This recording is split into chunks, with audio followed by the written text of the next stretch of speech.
2026 খ্রিস্টাব্দ 14ই মাঘ 1432 বঙ্গাব্দ। আজ প্রব্রাজিকা শ্রী শ্রী শারদেশানন্দ পুরী মায়ের আন্তরিক আহ্বান ও আত্মিক আমন্ত্রণে আমরা সমবেত হয়েছি শান্তরার পঞ্চায়েত সমিতির মিটিং হলে। আজ আমাদের 11তম আনন্দ উৎসব।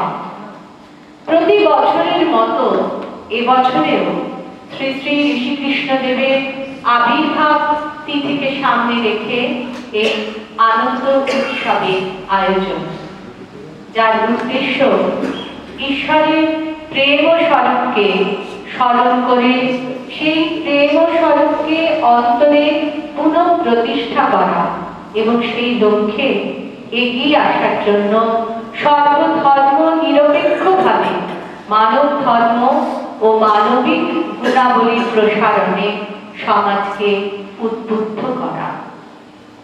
এই প্রেমে জয় পরাজয় নেই, মিলন বিচ্ছেদ ঘাত প্রতিঘাত নেই, আছে কেবল আনন্দ। যে আনন্দ উচ্ছ্বাস নয়, প্রাচুর্যের জৌলুসে তাকে পাওয়া যায় না। এই আনন্দের প্রকাশ নয়নকে ভিজিয়ে তোলে অশ্রুতে।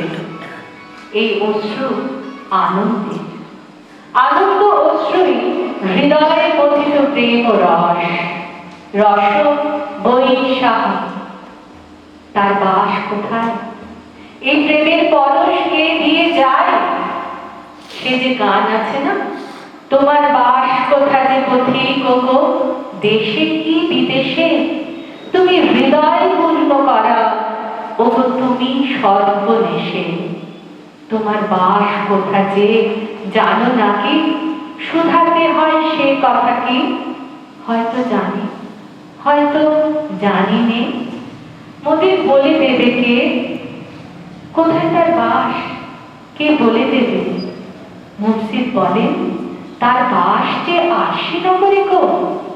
গুরু বলেন হৃদয় গুহায়।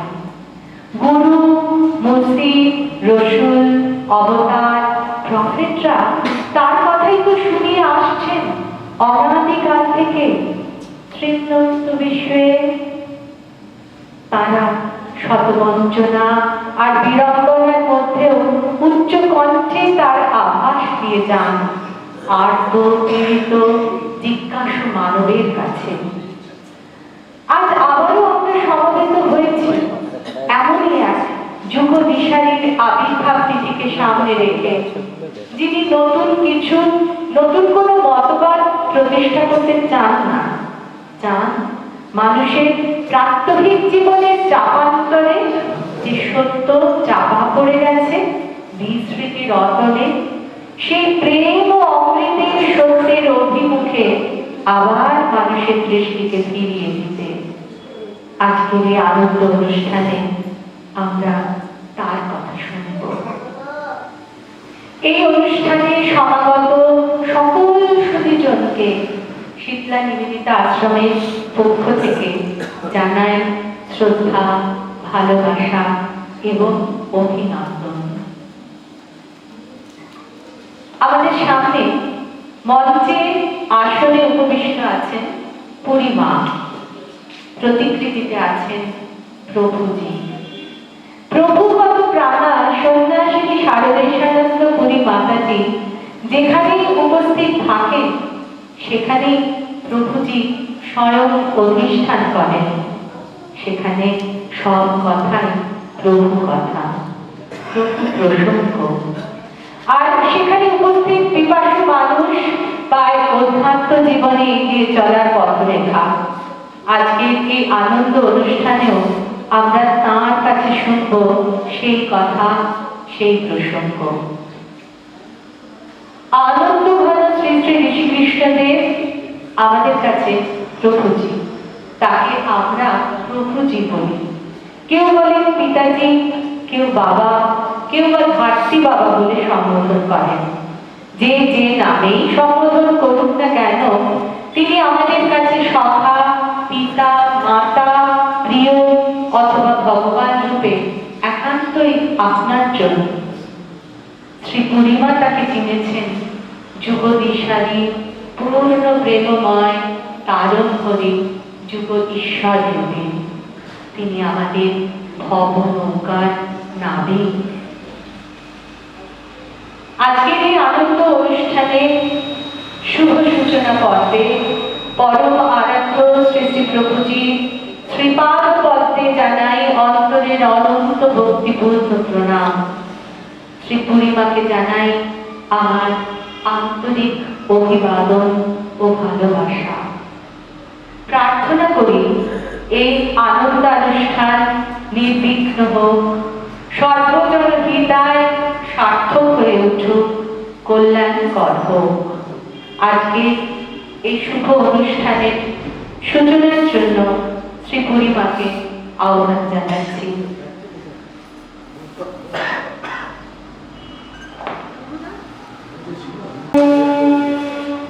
सहना भवतु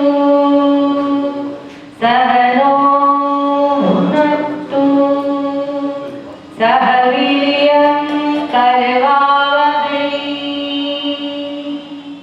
तेजस्वी नामधितमस्तु मा विद्विषावहै।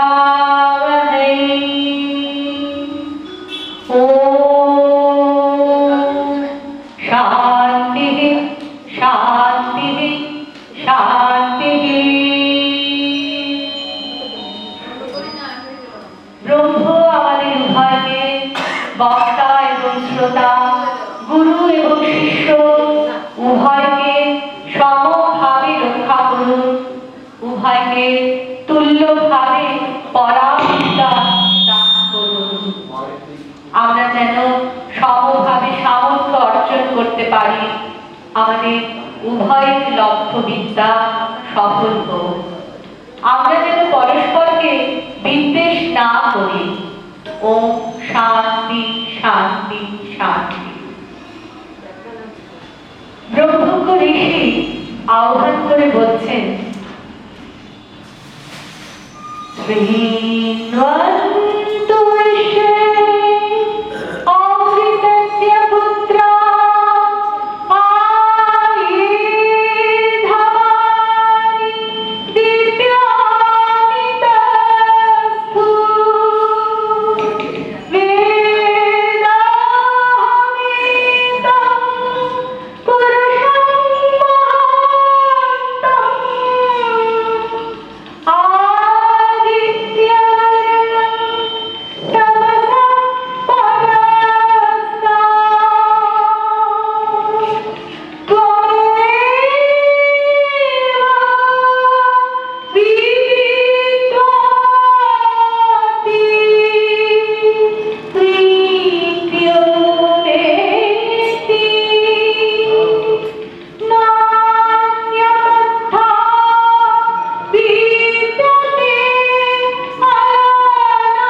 শোনো, জেনেছি সেই অবিনাশী জ্যোতির্ময় মহান পুরুষকে, অন্ধকারের পরপারে তিনি আদিত্য বর্ণ, তাকে জেনেছি।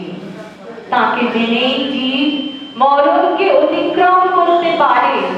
এছাড়া মরণকে অতিক্রম করার অন্য কোনো পথ নেই। সেই পথই আমাদের নির্ভীক করে, নির্ভীক করে পূর্ণতার দিকে নিয়ে যায়।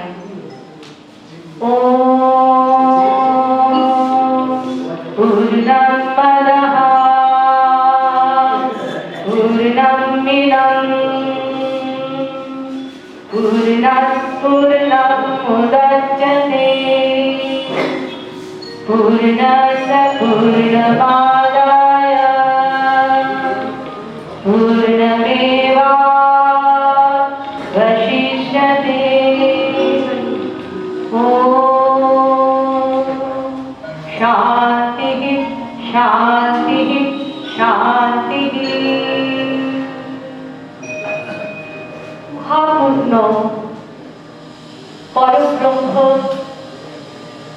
ইহাতে পূর্ণ পূর্ণ হইতে পূর্ণ উদ্গত হন পূর্ণের পূর্ণত্ব গ্রহণ করিলে পূর্ণই অবশিষ্ট থাকে ওম শান্তি শান্তি শান্তি প্রভুজি বলছেন পূর্ণই অপূর্ণতার ওড়না টেনে এগিয়ে চলেছে সেই পূর্ণতার দিকে মাঝে শুধু প্রেম প্রেমই ঈশ্বর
তিনি আলো, তিনি অন্ধকার। আধ্যাত্মিকতা আমাদের আলোর সন্ধান দেয়, যে আলোয় ধুয়ে যায় সকল গ্লানি, মনের সকল অন্ধকার। আজকে এই আনন্দ উৎসবে সেই আলোর দিকে ঘুরে দাঁড়াবার আহ্বান নিয়ে এসেছি। আমরা যত আলোর দিকে এগিয়ে যাব, ততই আমাদের জীবনে অন্ধকার কেটে যাবে। তখন সেই প্রসারিত দৃষ্টিতে, সেই আনন্দের ছোঁয়ায় বিশ্ব চরাচরে সুন্দরের প্রকাশ আমরা অনুভব করতে পারব। যে সুন্দরের মধ্যে সত্যের আহ্বান আছে, সেই আহ্বান তখন আমাদের রোমাঞ্চিত করে। তখন মানুষে মানুষে, ধর্মে ধর্মে ভেদ নেই। এই সুন্দর সৃষ্টি অঙ্গে অঙ্গে, বিশ্ব প্রকৃতির কণায় কণায় জড়িয়ে আছি আমি। বিশ্বের সঙ্গে সভ্য মনকে মাতাল করে। শাস্ত্র শেষ কথা নয়, শাস্ত্রবিদ হয়ে নয়, শাস্ত্রের পরপারে যে পরম প্রকাশ, তারও আড়ালে যিনি মহান অজানা, সেই পূর্ণ পুরুষ, পুরুষোত্তম। এই পুরুষই লুকিয়ে আছে সর্বভূতে আত্মা হয়ে। দেখেন শুধু তারাই যারা সূক্ষ্মদর্শী, প্রজ্ঞাবান, সাধু। একে জানা যায় কেবলমাত্র প্রেম দিয়ে। তাই প্রভুজি বলছেন, প্রেমই ঈশ্বর, ঈশ্বরই প্রেম। সেই ঈশ্বরের অবস্থান আমাদের হৃদয় গুহায়, যাকে আমরা দেখতে পাই না, দেখতে চাই না বলে। কিন্তু যখন দেখতে চাইব, তখন দেখব তিনি আমার হিয়ার মাঝেই লুকিয়ে আছেন।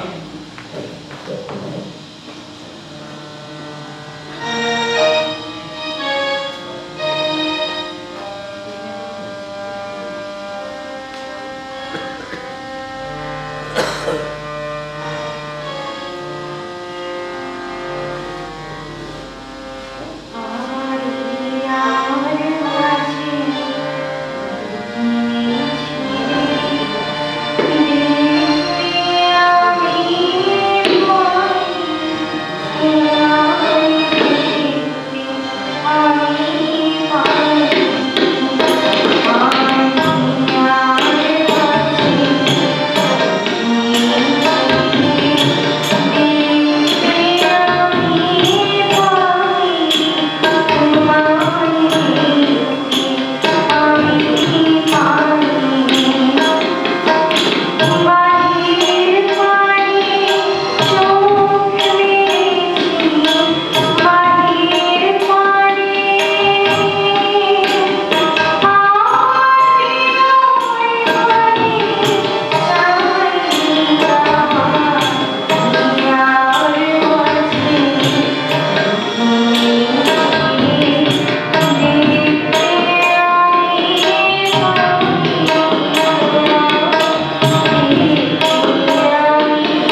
বলছেন, ধর্ম আলোর মতো স্বচ্ছ।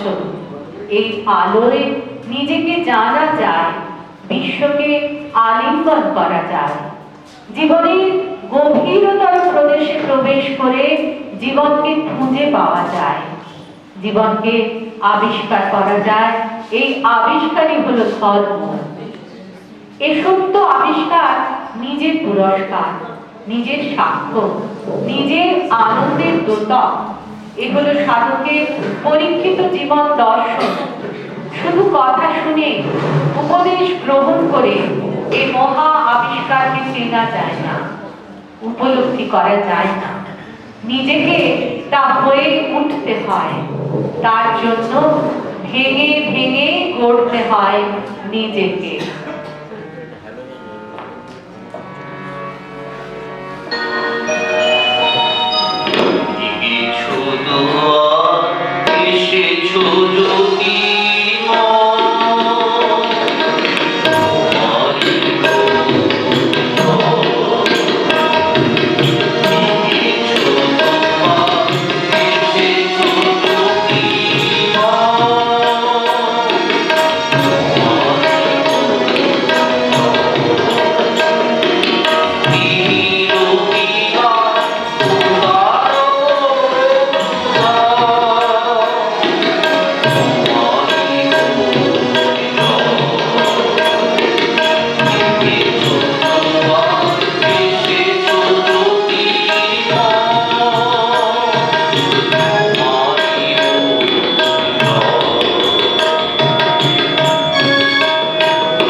নবজীবনের উন্মেষের আগে প্রাচীন জীবনের লোহার বেড়িগুলোকে ভাঙতে হয়। সেই ভাঙনের পথে নবজীবনের নতুন সূর্যের উদয় হয়। যুদ্ধটা তাই বাইরে নয়, অপরের সঙ্গে নয়। রাষ্ট্রীয় বিপ্লবে এর প্রতিষ্ঠা কল্পনা করা বৃথা। অন্তরে বিপ্লব চাই, চাই total reformation of mind, total transformation. একেই প্রভুজি বলছেন রিলিজিয়াস রিফরমেশন। কারণ গড ইজ ওয়ান, তাই রিলিজিয়ন ইজ ওয়ান। সব মানব তখন বিশ্ব পিতার সন্তান। তাহলে যুদ্ধটা কার সঙ্গে?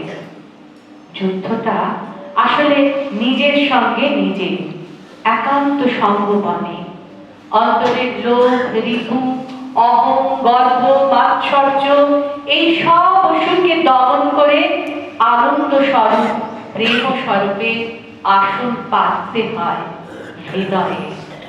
প্রতিষ্ঠা করতে হয় প্রেম স্বরূপ সত্য, শিব এবং সুন্দরকে। মদ, মাৎসর্য এইসব রিপুকে জয় করা গেলেও যশোলোককে পরিত্যাগ করা বড় কঠিন কাজ। যশোলোককে জয় না করা পর্যন্ত হৃদয়াসনে আনন্দ অধরাই থাকে। হৃদয়ে শিবের আনন্দময় প্রশান্ত রূপ প্রতিষ্ঠা করতে হলে শান্ত মনে নত হতে হয় রুদ্রের প্রলয়ঙ্কারী ভীষণ রূপের সামনে। তিনি পরিত্রাতা। এখানে মনে রাখতে হবে ব্রহ্ম, শিব, রুদ্র এরা কোনো বিশেষ ব্যক্তি নন, বিশেষ ধর্মের ব্যক্তিগত সম্পদও নন।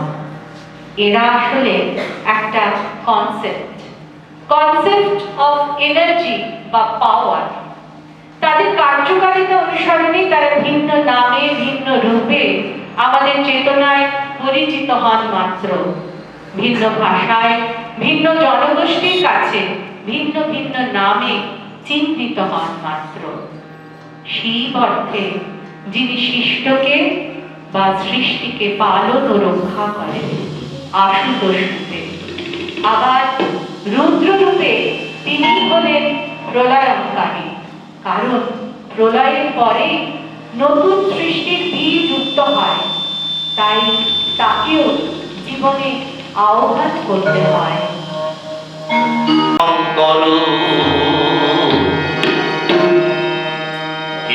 শঙ্কর প্রলয় করো।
আত্মসমীক্ষার দ্বারা স্রোতের বিপরীতে উজানতে তরি নিয়ে লক্ষ্যস্থলে পৌঁছেছেন। আদর্শ ও আদর্শ পুরুষ বেছে নিয়ে ইষ্ট বাক্য বাস্তবায়িত করেছেন। পুরুষকার এখানে নিশানা পেয়ে হারানোই বুদ্ধি বিভ্রম। আজকের বাৎসরিক মিলন উৎসবে দাঁড়িয়ে আত্মপর্যালোচনার আত্মদীপ হাতে নিতে হবে। সেই আলোকে নিজেকে দেখতে হবে আর পূরণ করতে হবে নিজ নিজ ঘাটতি। নশ্বরতার হাতছানি প্রতি মুহূর্তে ডাক দিচ্ছে, তারই মাঝে বাস্তবায়িত করতে হবে আপন সত্তার উন্মোচন, সংকল্পের পূর্ণায়ন। এটি হলো জীবন ভোগ। এই জীবনের পূর্ণতা কামনা করি। মনে থাকে যেন লোকাচার আর ধর্ম এক নয়। আমরা লোকাচারকে ধর্ম ভাবি। যারা লোকাচার অতিক্রম করে ধর্মের কথা বলে তাদেরই আমরা অধার্মিক বলি। এটি ধর্মের সংকীর্ণতা, গোঁড়ামি। আমরা ভাবছি আমরাই ধার্মিক, কারণ আমরা লোকাচার নিয়ে আছি। মন্দির, মসজিদ, শাস্ত্র, পূজা এগুলি শেষ কথা। কিন্তু জীবনের শেষ কথা হলো এই অন্ধকার জীবনকে অতিক্রম করে আদিত্যের ন্যায় উজ্জ্বল পুরুষকে দেখা, অর্থাৎ ভগবত দর্শন। অর্থাৎ বিশ্বজগতের অন্তরালে যে বিশাল শক্তি বা এনার্জি খেলা করছে তার সাথে একাত্ম হওয়া। এই এনার্জি আমাদের কাছে যখন প্রতিভাত হন তখন তিনি পার্সোনিফাইড হন ভিন্ন রূপে। এখানে তাকে বলতে এই পার্সোনিফাইড এনার্জিকে বোঝানো হচ্ছে। প্রভুজি বলছেন, তাকে না জানলে সংসার বা মৃত্যু, জরা ব্যাধির হাত হতে নিস্তার নেই। এটি হলো আত্ম উপলব্ধির আত্মদর্শন। এই উপলব্ধির দর্শনকে আমরা চাই। এজন্যই ধর্মালোচনা, আত্মপর্যালোচনা। আত্ম উপলব্ধি ছাড়া আমি কোনো ধর্মে বিশ্বাস করি না। তুমি উপলব্ধি করো তোমার নিজস্ব সত্তা, নতুবা সবই বৃথা। আদর্শ পুরুষের বাহক হয়ে কাজ করলেও মনে রাখতে হবে আত্ম আবিষ্কার ছাড়া জীবনে সাফল্য নেই, পূর্ণতা নেই। ধর্মের মূল স্রোত তোমার হৃদয় গভীরে দৃঢ় প্রত্যয়ী হয়ে ডুব দাও আপন সাধনায়। সাধন করতে হবে বলে ডুবতে হবে অন্তর্দরিয়ায়। এ বিষয়ে কবির গোসাইয়ের একটি বিখ্যাত গান অনেক সময় আমাদের কণ্ঠে উঠে আসে। আর শুধু কণ্ঠে নয়, প্রার্থনা করি সেই গানের কর্মকথা আমাদের কর্ণকুহর দিয়ে মরণে প্রবেশ করুন। ডুব ডুব ডুব ডুব সাগরে আমার মন, ডুব ডুব ডুব ডুব সাগরে আমার মন। তলাতলে পাতালে খুঁজলে, তলাতলে পাতালে খুঁজলে পাবি রে প্রেম রত্নধন, পাবি রে প্রেম রত্নধন। ডুব ডুব ডুব ডুব সাগরে আমার মন, ডুব ডুব ডুব ডুব সাগরে আমার মন।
চালায়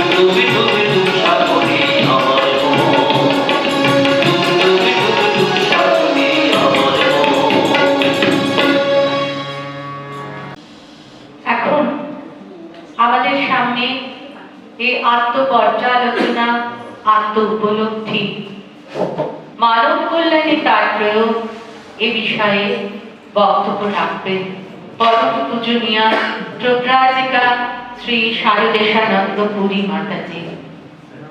আসুন আমরা শুনে নিই মায়ের বক্তব্য।